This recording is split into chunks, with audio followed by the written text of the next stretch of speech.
That the junk man? Yeah. Is he dead? Why don't you shake him and see if he comes around?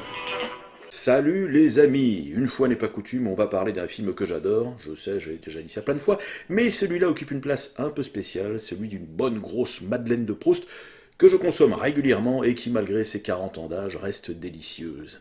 Il s'agit de l'Anti-Gang de et avec Burt Reynolds. Et au-delà de faire découvrir ou redécouvrir ce film à ma petite communauté, l'idée est de réhabiliter ce long métrage dans l'Hexagone. Car oui, ce film a été littéralement et globalement ignoré à sa sortie cinéma. Même pas défoncé par la presse, non, juste méprisé. Je me souviens encore de ce papier paru dans Première. Au début des années 80, ce magazine était pratiquement le seul titre mainstream parlant de cinéma.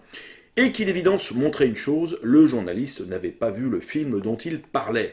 Je l'imagine encore, ce connard, sirotant un Perrier Rondelle sur une terrasse parisienne et clamant à ses collègues « On a rien à foutre, Michel, j'irai pas voir cette merde et c'est pas ce connard de rédac chef qui s'en rendra compte. » Résultat, une critique succincte de 50 lignes sur un tiers de page où le gars ne parle jamais, et je dis bien jamais, du film, mais se moque en prétendant que Burt Reynolds a copié Starsky et Hutch parce que son personnage s'appelle Sharky et que l'un de ses acolytes s'appelle Arch, ce qui donne Sharky et Arch.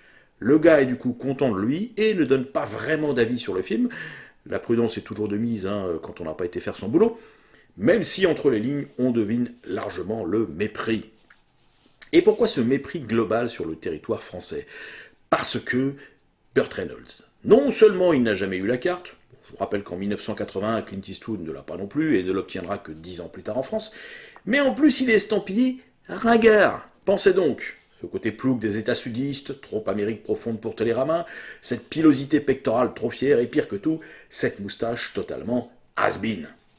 Bizarrement, la critique américaine, moins idéologisée mais peut-être plus objective, va aimer le film et le public va suivre, faisant de l'Anti-Gang l'un des plus gros succès de son acteur-réalisateur. 41 ans plus tard, l'œuvre est même devenue culte là-bas. Chez nous, juste le mépris, qui se traduit même au niveau du choix du titre français. On le rebaptise l'Anti-Gang, alors que le héros travaille au début du film à la criminelle avant d'être muté aux mœurs, aucun rapport donc. Encore des décisionnaires qui n'ont pas vu le film et qui s'en foutent totalement. Le film ne sera édité en France en DVD qu'en 2010, dans une copie absolument dégueulasse. Puis réédité en 2014 dans une copie toujours dégueulasse. Bon, il s'agit de la même en fait. Le mépris, encore et toujours. Je vous conseille pour ma part de le découvrir sur l'édition Blu-ray américaine. Cette dernière ne comporte pas la VF, qui était plutôt bonne, du reste, mais offre les sous-titres et surtout une copie pas démentielle, mais très au-dessus de ce fameux DVD. Bon, avant toute chose, nous allons évoquer l'instigateur du projet, Burt Reynolds, qui nous a quittés en 2018. Il naît en 1936 dans le Michigan, d'un père aux origines irlandaises et cherokee et d'une mère italienne. Il passe sa jeunesse et ses études en Floride, où il intègre l'équipe de football locale de son université, bien décidé à devenir un jour pro. Une blessure en décidera autrement. Et l'ami Burt, également repéré par un prof de théâtre, développe son talent pour la comédie. Il fait un peu de scène à Broadway avant d'apparaître dans son premier film, Angel Baby, en 61. Il découvre également le métier de cascadeur.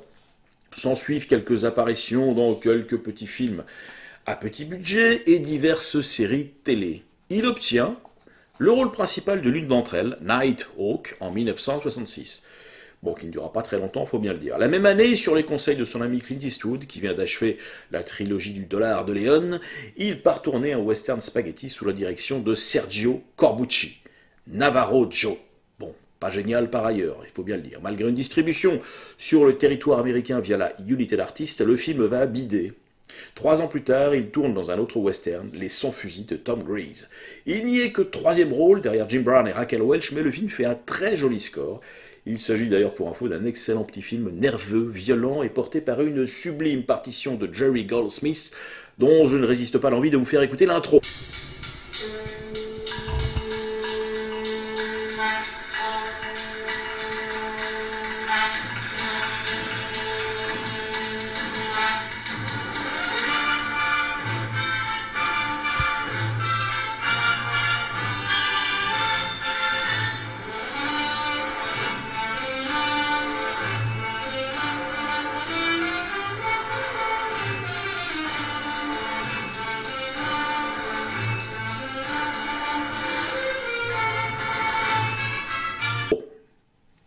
En 1970, retour à la télévision pour une série dont il est à nouveau le héros, Dan August, une série Queen Martin, inédite dans nos contrées.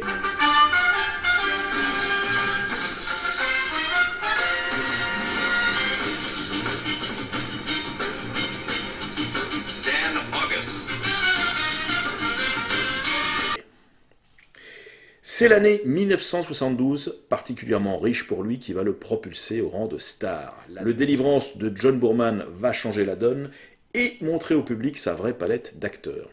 Utilisant à merveille sa physicalité, en lui faisant interpréter le personnage de Drew, le mâle alpha aux tendances survivalistes qui va trimballer ses potes cadres sup dans une dangereuse descente de rivière, Boorman met aussi en avant la finesse de son jeu dans la deuxième moitié du film où l'ami Burt se retrouve victime d'une horrible fracture ouverte et va devenir le boulet à trimballer et non plus le héros viril. Burt adorera l'expérience tournée dans des conditions limite de sécurité. Bon, en gros, les acteurs ont vraiment descendu eux-mêmes la fameuse rivière. Il tourne également dans Les Poulets, adaptation réussie et très fun d'un des romans d'Ed McBain, Le Sourdingue, avec Yul Brynner et Raquel Welch. Il fait une apparition dans Tout ce que vous avez toujours voulu savoir sur le sexe sans jamais oser le demander, de Woody Allen. Infection is at 45 degrees and holding fast. Readjust now. Missing her air and blowing into her nose. Temp penetration. Et c'est désormais acquis, l'acteur devient à la fois un symbole de virilité pour les femmes et un gars qui ne se prend pas vraiment au sérieux, comme lorsqu'il pose façon Playmate et toujours en 72 dans le magazine Cosmopolitan. Bon, je ne vais pas occulter les problèmes moumoutaires de Burt, source de raillerie surtout en France. Le gars a commencé à porter des postiches dès le début de sa carrière pour compenser une implantation capillaire limitée. Au gré des rôles, cette perruque évoluera, parfois sobre, parfois presque Playmobil, parfois même frisée. Les ricains s'en foutent, tant que la performance est bonne, et elle le sera pendant longtemps. L'amitié avec Clint Eastwood est entretenue par un parcours présentant bien des similitudes. Nés tous les deux dans les années 30, ils ont connu l'ancien Hollywood et la mécanique des studios. Pour info, ils ont commencé par un contrat pour des petits rôles chez Universal, et ont également fréquenté le nouvel Hollywood. Alors pour Burt, ce sera notamment avec John Boorman sur Deliverance, ou encore Richard C. Sarafian pour Le Fantôme de Cat Dancing. Pour Clint, ce sera avec Michael Cimino pour le magnifique Le Canardeur en 1974. Mais, chose faite, chacun d'entre eux reprendra son petit bonhomme de chemin en dehors des modes et des thématiques désormais en vogue. Les deux hommes vont devenir réalisateurs, toujours motivés par ce désir d'indépendance et de liberté. Un bel entêtement commun qui se traduira par une carrière menée avec rigueur chez Clint et par une filmographie majoritairement motivée par le plaisir et les potes cascadeurs chez Burt. Ce dernier va tourner ensuite 2 films avec Robert Aldrich, Plein la gueule en 1974, comédie violente et nihiliste, où un joueur de football se retrouve derrière les barreaux et entraîne une équipe de taulards dangereux. Et La Cité des dangers en 1975, magnifique film noir pessimiste, avec Catherine Deneuve, un étonnant mélange de réalisme sordide et de romantisme. Et l'année suivante, Burt devient réalisateur et tourne Gator, où il reprend son personnage de Gator McCluskey, le héros du film Les Bootleggers. Le film, très sympa au demeurant, ne sera pas un carton, mais permet à Burt de montrer tout ce qu'il sait faire, être drôle, être sérieux, faire des cascades et mettre en scène plus que correctement. Alors difficile de parler d'œuvre avec seulement 4 films réalisés à son actif, mais il y a déjà dans Gator cette singularité qui sera présente dans chacun d'entre eux. Une volonté omniprésente de faire s'entrechoquer une forme de coolitude avec une brutalité qui surgit là où on ne l'attend pas. Dans Gator, on rigole bien jusqu'à ce que l'on découvre que le copain d'enfance du héros, interprété par le chanteur Jerry Reed, gère un réseau de prostituées mineures. Ou encore quand le personnage, interprété par Jack Weston, sympathique et bonhomme, est littéralement propulsé à l'autre bout de la pièce par un tir de fusil à canoncier.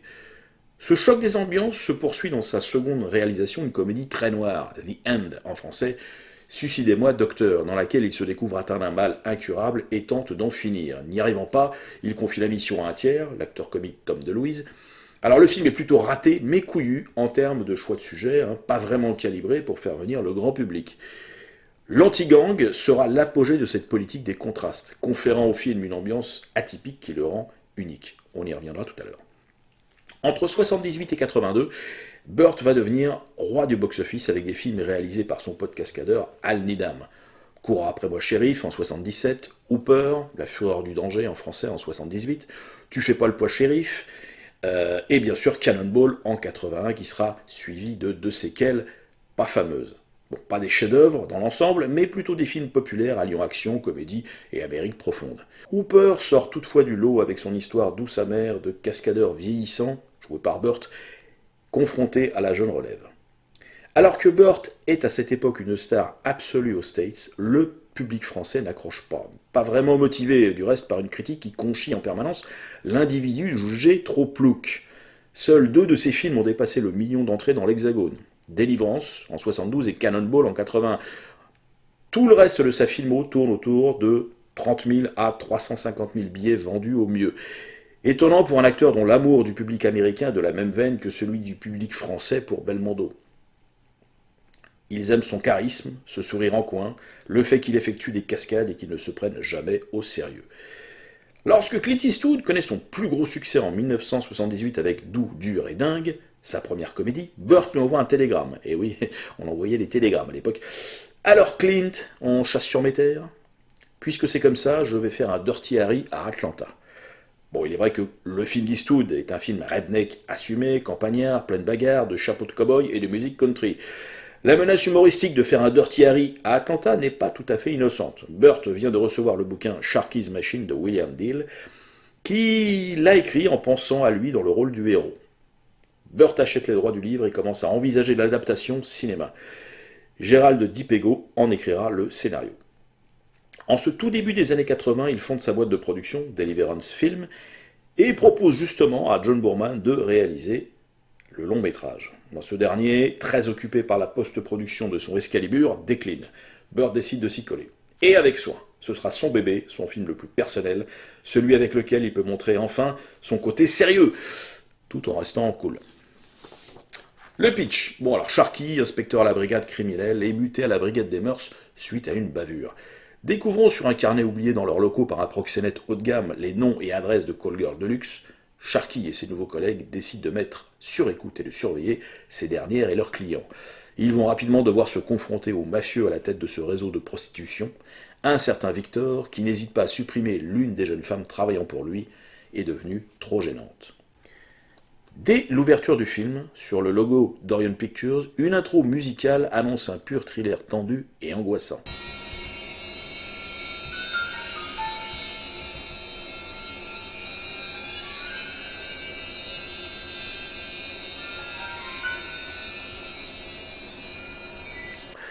Intro immédiatement suivi d'un saxo tout en coolitude qui vient presque désavouer la note d'intention initiale.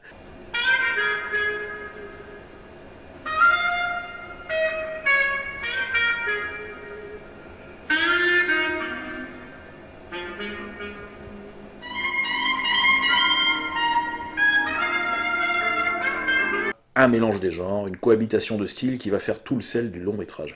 Et surtout un plan séquence assez complexe à mettre en place, qui part de cette tour, où le film s'achèvera d'ailleurs, pour rejoindre l'ami Burt, alias Sharky, à pied et se dirigeant vers un rendez-vous avec un dealer.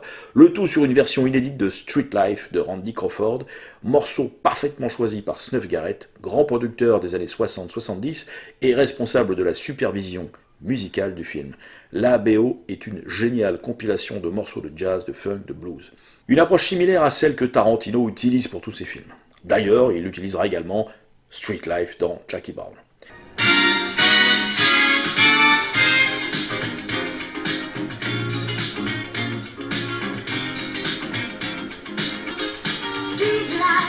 Cette séquence est un pur bonheur, le découpage des plans s'adaptant à merveille avec le dit morceau. Le tout avec un générique au lettrage glacieux, rouge vif et évoquant, tout comme la photo de William A. Fracker, un film encore ancré dans les 70s.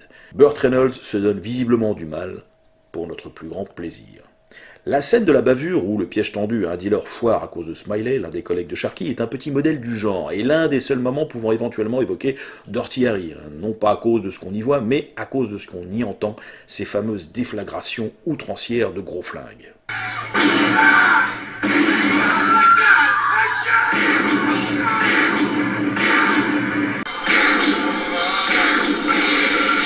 Pour la comparaison avec le film de Clint, ce sera tout. L'anti-gang trouve rapidement son identité et son ton si particulier, souvent tragicomique, comme la vie, quoi. Sharky, wait. I'm really sorry. What can I do? Have a heart attack. et continue jusqu'à la fin du film à bénéficier d'une mise en scène beaucoup plus élaborée que les polars de son époque. Témoin cette scène, à nouveau en plan séquence, où Burt Reynolds descend les marches menant à son nouveau bureau aux mœurs, au sous-sol, comme s'il descendait aux enfers, accompagné de son collègue Jojo, la dernière personne à qui il aurait envie de parler à ce moment. Avant que j'oublie, cette petite pige de William Deal, l'auteur du livre, dans le rôle d'un proxénète de luxe. Percy, I'm sorry. Bon, le titre original, Sharky's Machine, peut se traduire par l'équipe de Sharky. Cette équipe, formée par ses nouveaux collègues des mœurs et quelques-uns de ses anciens amis, va se fédérer autour du héros et l'aider dans l'enquête sur la mort de Domino, une des call girls dont il surveillait les faits et gestes. Au casting de cette équipe du beau monde, Charles Durning, pote de Burt avec qui il tournera régulièrement, Bernie Casey, vu dans moult films de blaxploitation durant les 70, Brian Keith, vieux briscard hollywoodien qui joue un vieux briscard, Richard Libertini et j'en passe. Bon. C'est cette bande qui va générer les scènes de comédie du film, lui donnant des respirations régulières qui viennent contrebalancer l'aspect polar hardcore. Car oui, l'Anti-Gang est un film souvent violent, parfois presque exagérément violent.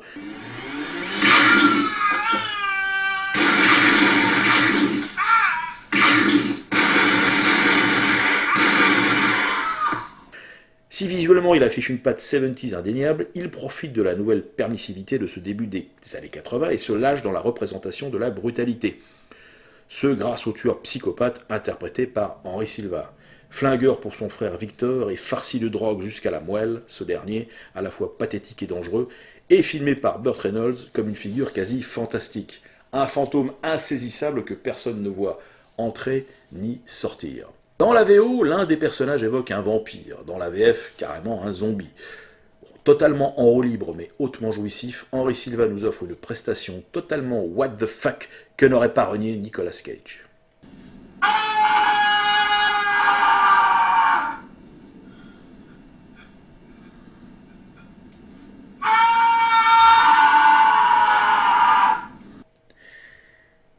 Reconnaissons-le, le scénario de l'Anti-Gang n'est pas un modèle de cohérence. Il reste élaboré, certes, notamment par ses influences mêlant deux des films préférés de l'ami Burt, Fenêtre sur cour pour ses scènes de surveillance à la jumelle et le Laura d'Otto Preminger pour son twist majeur. Mais il contient beaucoup d'ellipses et dérangera les mordus de crédibilité. Apparemment, le long métrage faisait au départ 2h20, durée moyenne d'un film actuel de super-héros, mais totalement délirante pour un polar de 1981, qui affiche tout de même 2h02 au compteur. Il se murmure que Burt a dû élaguer, malgré lui, pas mal d'éléments dont l'absence nuit à la cohésion générale du film. Le reproche principal que lui adressent ses détracteurs également, c'est l'histoire d'amour entre Sharky le flic et Domino la call girl, qui viendrait, d'après eux, casser le rythme du film. Bon, elle n'occupe réellement qu'une vingtaine de minutes et est plutôt intelligemment traitée par le réalisateur-acteur qui n'élude pas la douloureuse confrontation entre la jeune femme découvrant les photos d'elle prises à son insu et le flic amoureux. Elle le traite de pervers, sa seule défense est de la ramener à son statut de prostituée.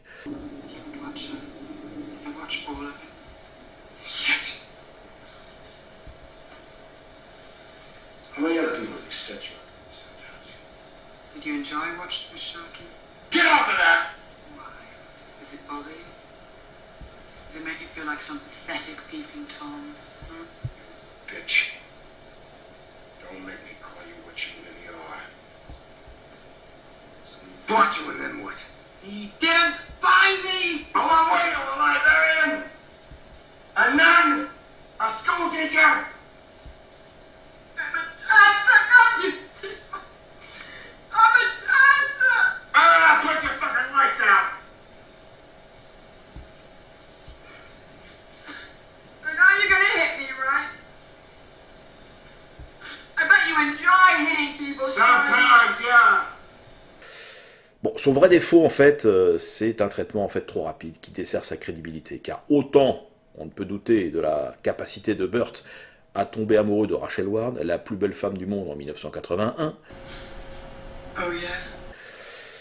qu'il a observé non-stop et dont il connaît les faits et gestes, autant on doute de la réciprocité par la jeune femme vis-à-vis d'un gars qu'elle ne connaît pas et qui a le double de son âge, bon, même si c'est Burt.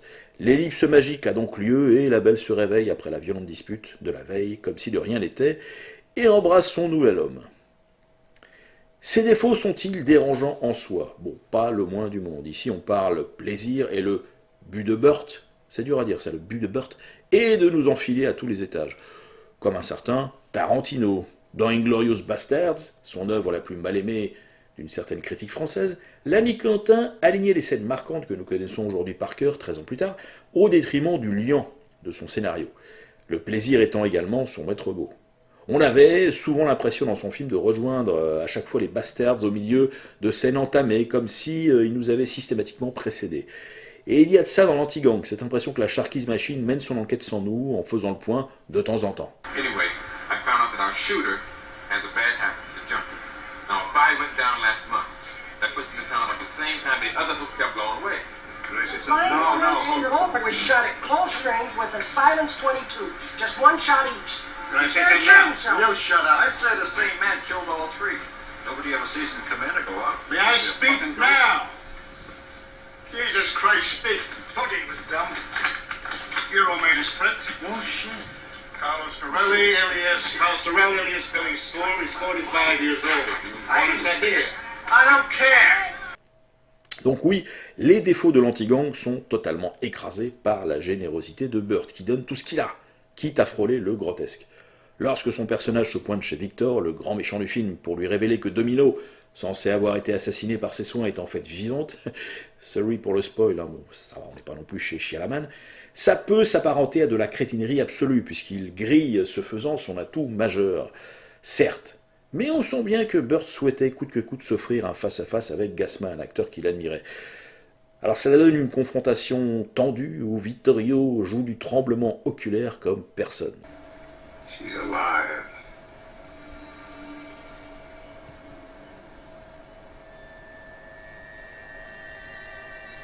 Have you talked to Tiffany lately? Somehow I get the feeling that your rear end is puckering up. Et sinon, oui, il y a même des arts martiaux dans le film, personnifiés par deux hommes de main du parrain Victor, des Chinois adeptes du défonçage de gueule à main nue ou au nunchaku.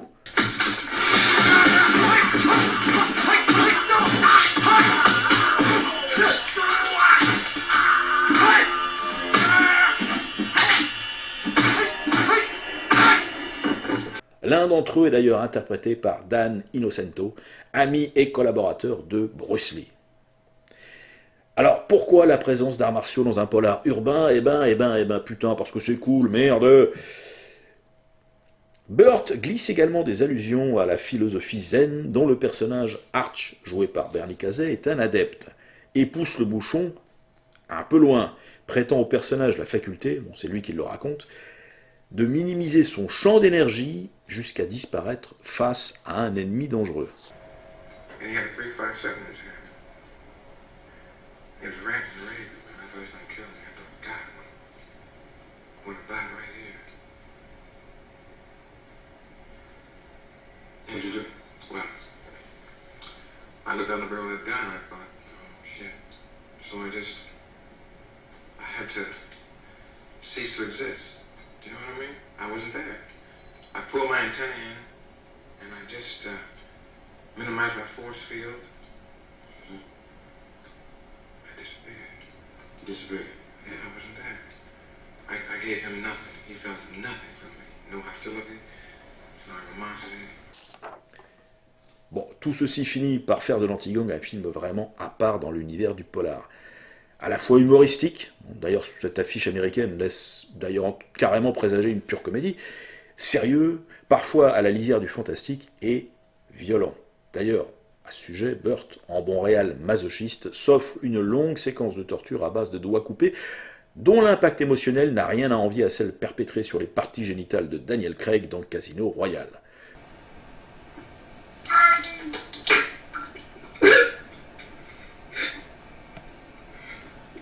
Come on, Sharky, yell! Come on, it's gotta hurt, it's painful. I mean, it's not as though it's like you're getting a manicure. Et comme je vous le disais, l'Anti-Gang joue des contrastes de façon parfois extrême, comme peut le faire Tarantino.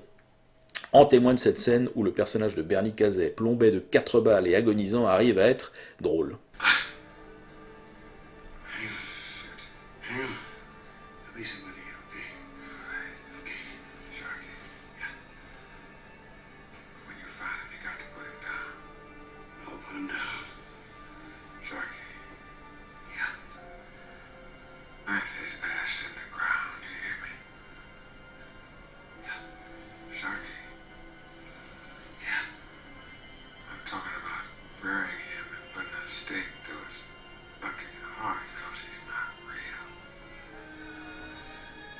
feel it. Sorry. Pour ceux qui douteraient encore du soin apporté à la réalisation, le film se clôt par un dernier plan séquence qui suit le chemin inverse de celui qui fait débuter le long métrage, s'achevant sur la tour où Henry Silva fait le grand plongeon à la fin du film. Je vous l'ai déjà dit, malgré la coolitude de l'ensemble, Burt s'est donné un mal de chien pour tirer son polar vers le haut. Alors je sais, je vous ai encore pas mal saoulé avec Tarantino, mais là pour le coup c'est parfaitement justifié, tant l'ami Burt fait partie de la même galaxie que lui. Et je suis sûr que l'anti-gang occupe une place de choix dans le cœur de l'ami Quentin. D'ailleurs, Burt devait jouer dans Once Upon a Time in America. Le rôle du propriétaire du terrain squatté par la Manson Family est finalement joué par Bruce Dern. Ce qui ne l'empêche pas d'être finalement présent dans le film, puisque le personnage interprété par DiCaprio, Eric Dalton, est plus qu'inspiré par Burt Reynolds himself, tout comme son amitié avec Al Needham a inspiré le personnage de Cliff Booth, interprété par Brad Pitt. Tarantino utilise même un extrait d'une série des années 60 dans laquelle jouait Burt, et où DiCaprio reprend son personnage. That was a smooth lead. Thank you.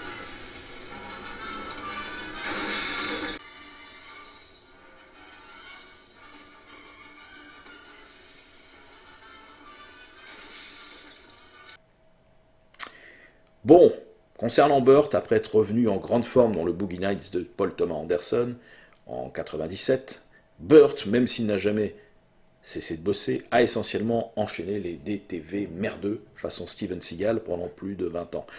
Mais comme l'a raconté Tarantino lui-même, il était fou de joie à l'idée de tourner avec lui et répétait encore son texte la veille de sa mort. On est en droit de l'imaginer là-haut, un petit sourire en coin. Salut l'artiste. Bon, sinon les amis, découvrez ou redécouvrez l'Anti-Gang, film imparfait, mais grand pourvoyeur de plaisir. Salut les amis et à plus! Ah!